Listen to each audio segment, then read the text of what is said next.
Hello and welcome to the Never Standing Still podcast.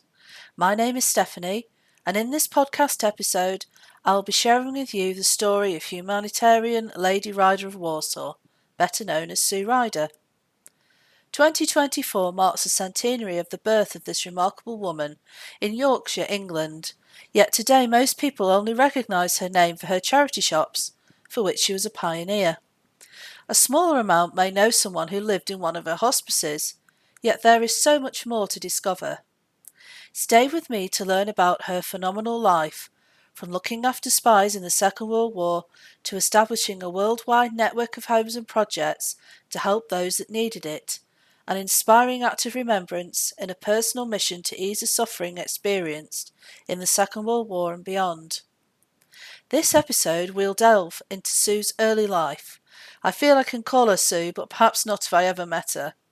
Using interviews from the archive of her charity, Lady Ryder of Warsaw Memorial Trust. More about that later. Firstly, Sue Ryder will introduce herself and set the scene for finding out more about her fascinating life. You may be interested or maybe wondering how the work started, as far as I'm concerned, and though I don't want to be personal, it's easier perhaps if I do it in a chronological manner. And it was when I was growing up, about 6 and 7 and 8 year old, I used to go around with my mother in the villages and also visiting very bad housing areas which were called slums. And we sometimes were accompanied by the district nurses or doctors. And then we got to know the individuals concerned, where they lived and what their troubles were, if they were sick or lonely or old, or so ill that they couldn't move out of their room. And one learned a lot from them about their own experiences in life. And I was so interested that I'd hoped one day to be able to take up nursing. At the same time, we were very conscious of the legacies and the aftermath of what the First World War had left. All the problems and sorrows that had affected nearly every family in Britain at that time. And also we realized that the Nazis had come into power and that there was racial persecution.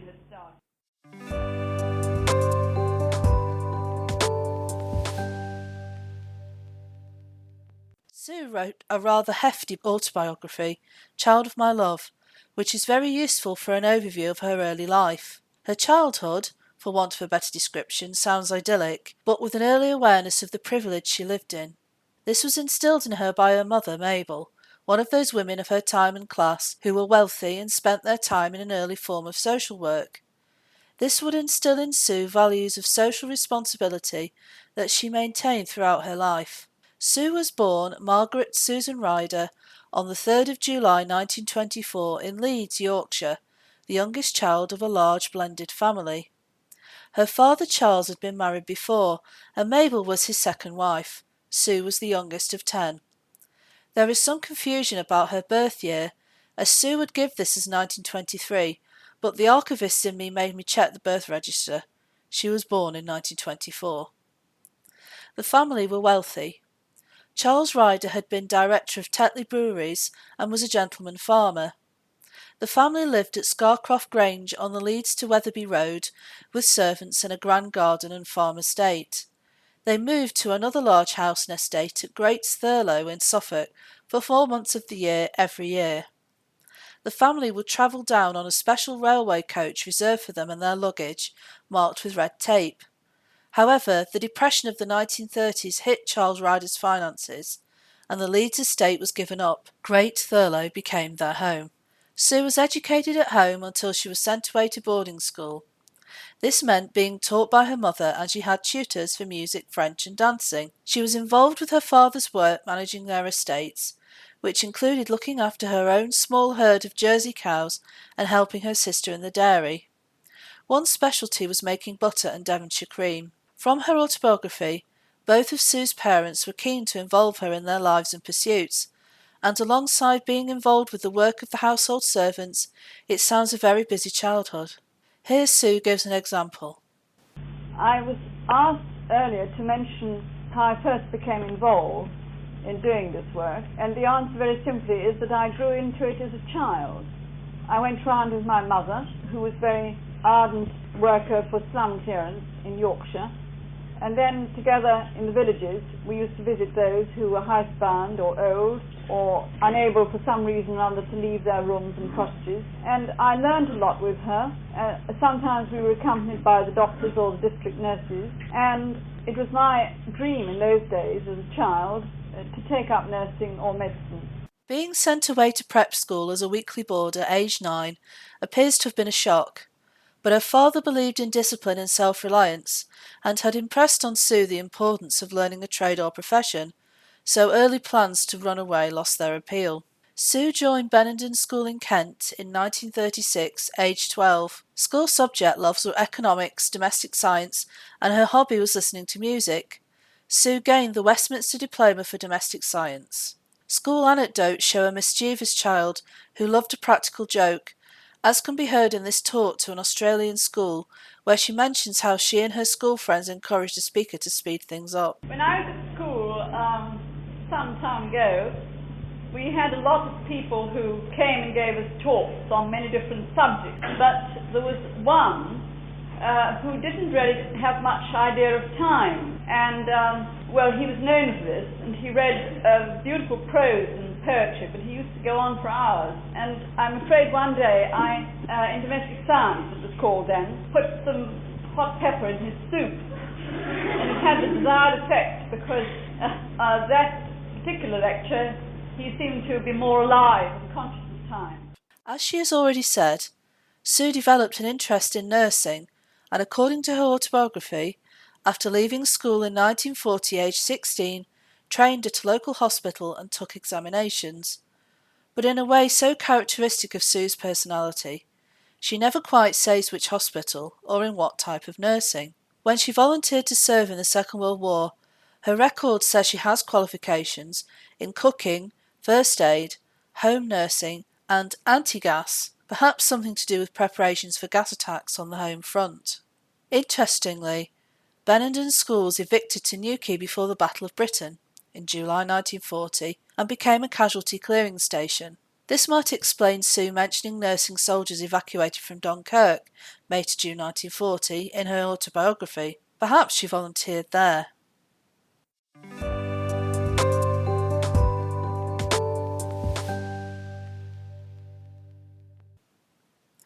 In December 1941, the UK Parliament passed the Second National Conscription Act, extending conscription to women. Sue decided to volunteer before she could be conscripted. She chose the First Aid Nursing Yeomanry, or FANY, more about them in this clip from an interview she did with the Imperial War Museum in 1987. Because I went straight into the FANY, the oldest women's corps in the country, which had served with the Belgian and French armies in the line. They weren't accepted by the British until nearly the end of the First World War. And the FANYs still exist today, and they were quite... well, they were very keen on training, as they are now, and so between the two world wars, they went to camp every year, and they had weekly or fortnightly training. There were about 100 of them, I think. So when I joined up, it was still a small corps, but we had a tremendous esprit de corps and a great feeling of identity, and it was totally unlike any of the services in that sense. People knew each other by their, because it was small, and we were in great awe of those who'd served in the First World War.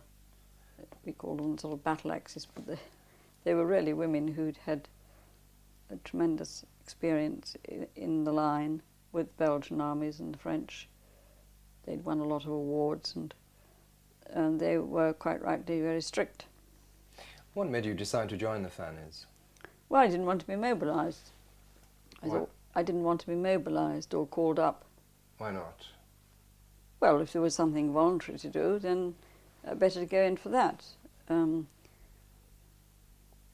I think the idea of being mobilised horrified me, and so I went, I suppose, a year before I needed to.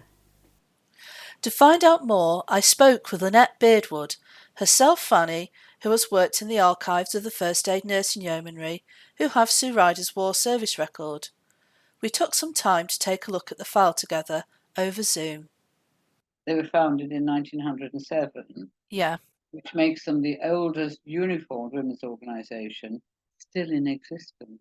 It's amazing. Yes, yeah. it is. And apart from the military nurses, obviously, who predate them. And they were founded actually by a cavalry officer, a professional soldier who'd served in 4 wars, both of them, and had been wounded. And he's one of these go-getters. And in fact, at the time, the Territorial Army Act, they'd started moving from militias, where there was local militias, into having what became the Territorial Army. Okay. And then, of course, you've got the Boy Scouts and followed by the Girl Guides. So there's a lot of this idea of grouping people together to train them.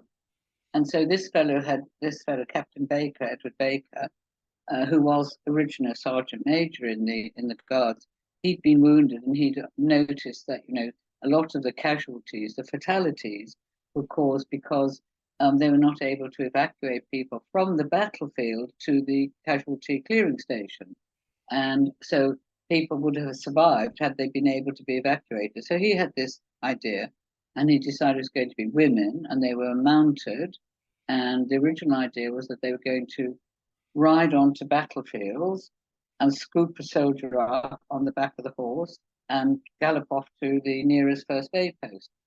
And this is really how it started. They were not nurses.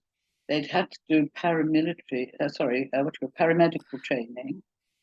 But these women, they just got stuck in, and they learned how to do it. And they really did look after the sick and wounded, as well as driving the sick and wounded round, as well as driving supplies to the front, north of Calais, the Belgian front.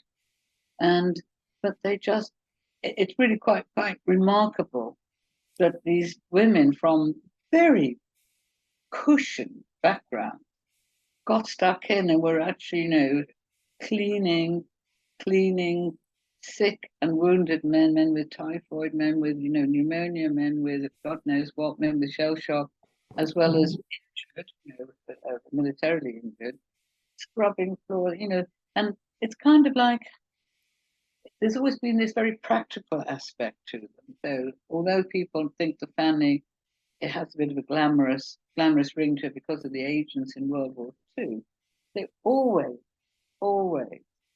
had this go to it and never, if you didn't want to do it, you wouldn't have lasted 5 minutes. Well, no, and they were a private army, weren't they? What does that mean? Well, they were a private support army because they didn't carry arms. They worked very close to the front line. There were other women's organisations like the Scottish Women's Hospital and people like that. So they were not alone. The Women's Legion, they were not alone. But the reason that their name is known is because they never disbanded, and so many of these excellent organisations were rolled up after World War One. So don't have any archives or such as they have there. Not really of great interest, shall we say. There is quite a lot in the War Museum. But the FANYs continued. And so from the Belgians, then the British finally, realised they wanted to release the RAMC drivers sent to the front in the end of 15. So the British took them on as drivers, and they were the first women to drive officially for the British Army. Of course, they'd been driving unofficially, lending a hand. And so then there became a British convoy. And then, of course, the French pitched in and said, well, we like that. And so then there was units formed which then attached to the French army and wore French insignia, French hats, etc., etc. So by the end of World War One, there were British units, French units, and Belgian units. And that's how they managed to accumulate this vast array of medals, military medals,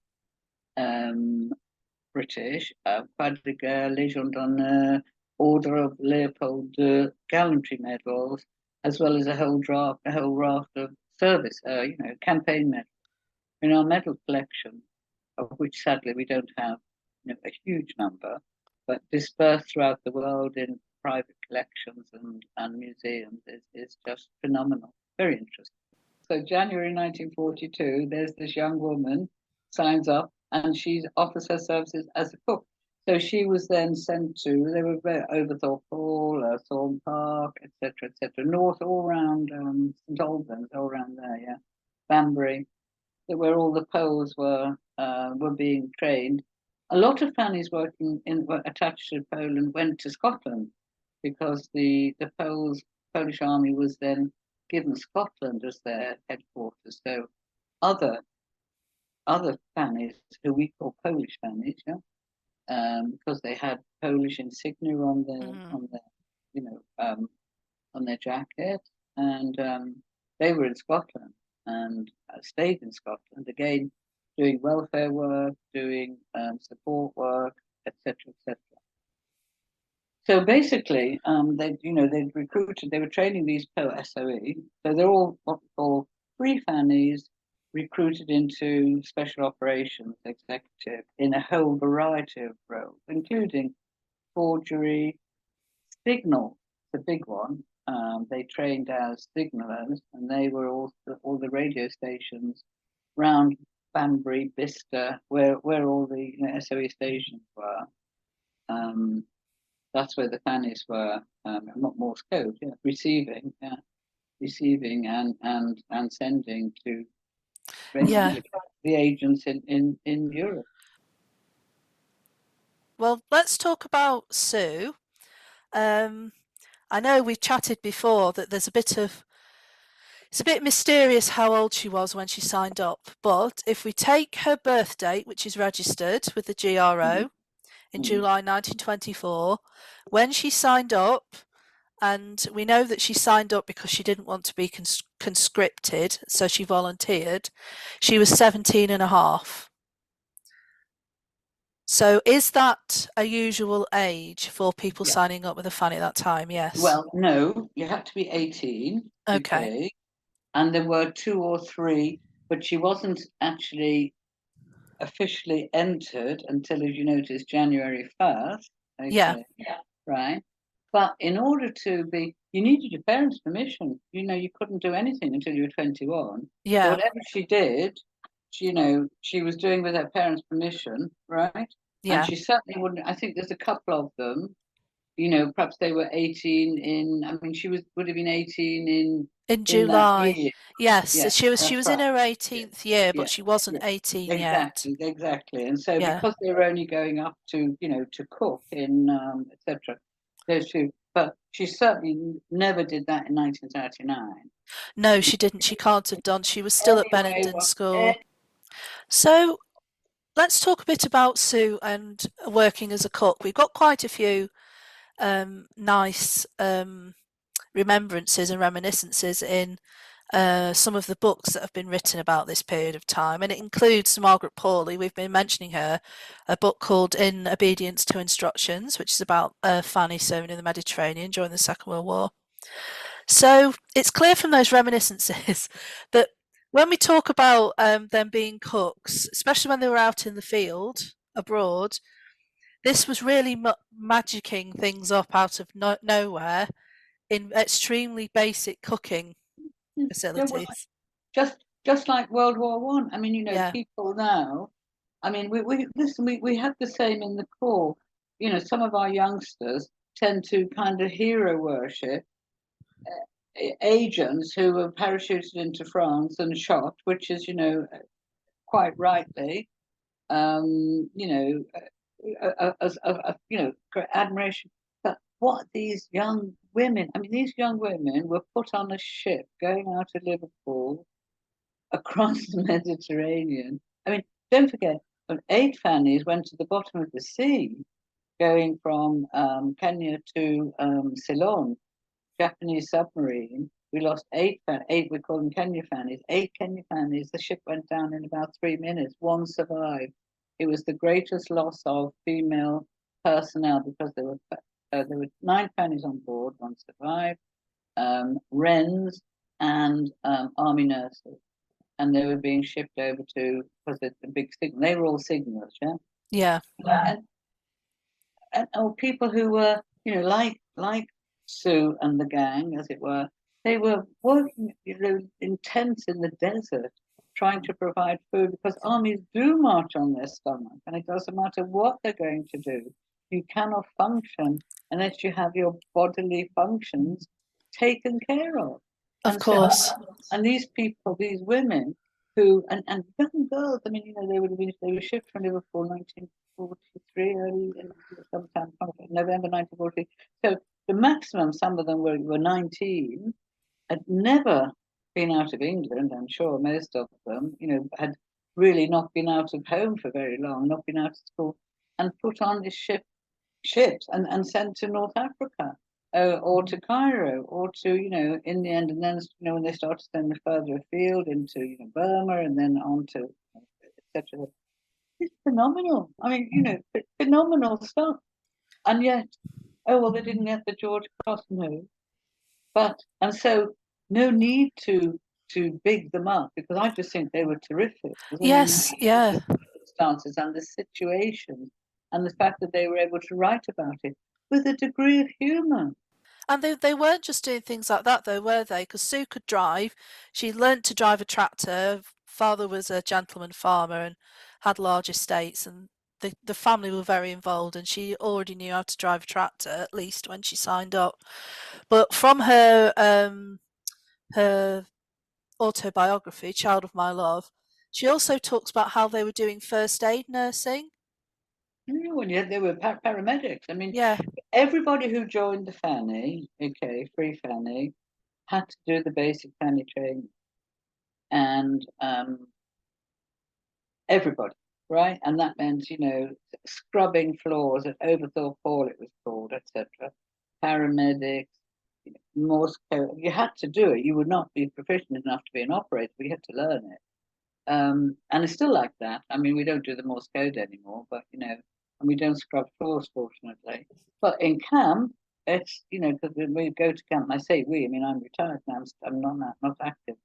That's what you do, and the officers serve always the officers serve the troop for one day. It's not it's very, very rank resistance being funny. She was made a corporal in the end, so she was actually a corporal. So Sue Ryder was demobilized at the end of the war, would have been in Italy, and flown back or shipped back to England, from when she went on to start her second phase of her life, which is her extraordinary achievements in charitable work, and the impact, and which in many ways was a result of her very close relationships that she developed with all the Poles with whom she'd served.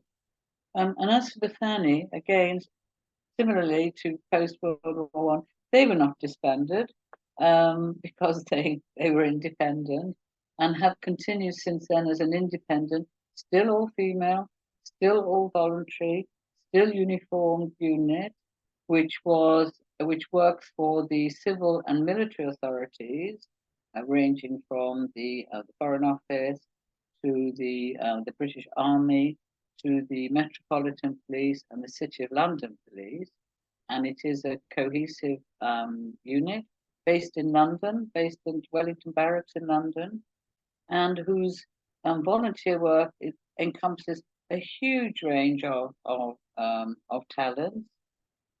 Not nursing, that's the one thing. They still have to do paramedical training, but we always say, make sure if you faint, don't fall at a FANY's feet, etc. So, but they do a lot in signals, and administrative work and support work, and still train, still recruit, and having celebrated their centenary in 2007, are now heading for their next big milestone.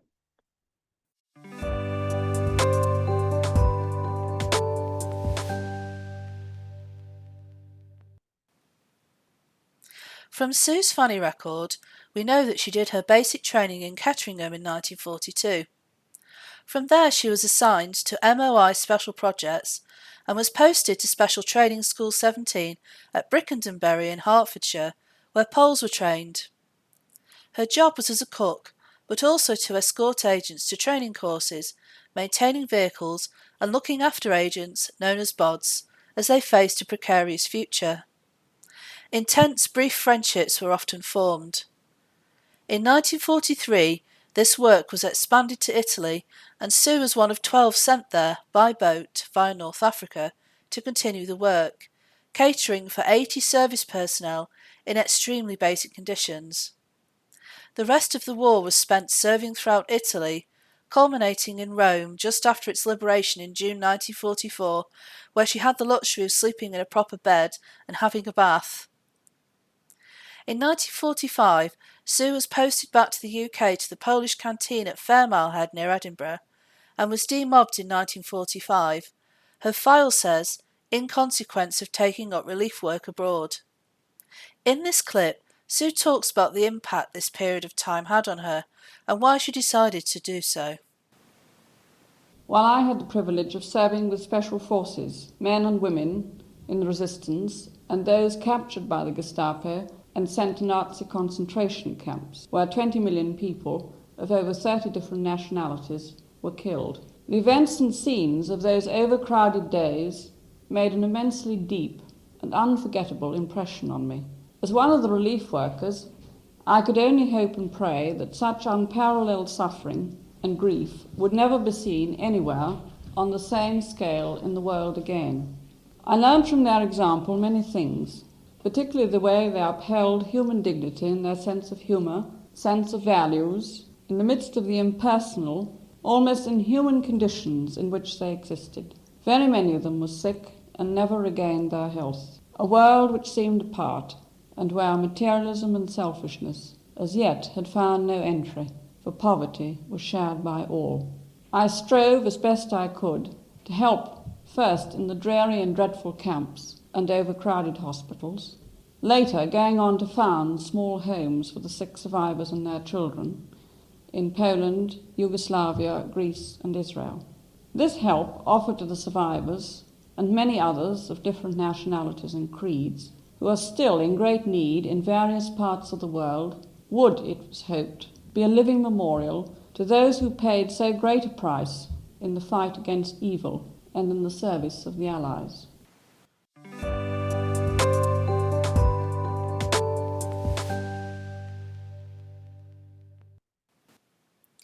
Now we have come to the end of this first episode, exploring the early life of humanitarian Lady Sue Ryder of Warsaw to mark the centenary of her birth in 1924. Thank you for listening. I'd like to give my thanks to Lynette Beardwood and the FANY for allowing me access to Lady Ryder's service record and for sharing her knowledge, and to the Lady Ryder of Warsaw Memorial Trust for their assistance and access to their archives. The interview with Lady Ryder about her war career is thanks to and copyright of the Imperial War Museum and has been reproduced here with their awareness and permission. Books I've mentioned in this episode include Lady Ryder's autobiography, Child of My Love, biography, But Some There Be, by A.J. Forrest, In Obedience to Instructions by Margaret Pawley. The Lady Ryder of Warsaw Memorial Trust have produced a record of Sue Ryder's work to mark her centenary year, Sue Ryder, A Life Lived for Others by Joanna Bogle. Find out more on their website. In the next episode, we will be exploring Sue Ryder's life after 1945 and tracing her next steps in Germany as she embarked on the relief work that would define the rest of her life. Please do subscribe to our podcast to be notified about our next episode. You can also follow the Lady Ryder of Warsaw Memorial Trust on social media at Lady Ryder Trust on Instagram and Twitter, Lady Ryder of Warsaw Memorial Trust on Facebook, or on their website www.lrwmt.org.uk to find out more about their work. Thank you for listening, and see you in episode 2.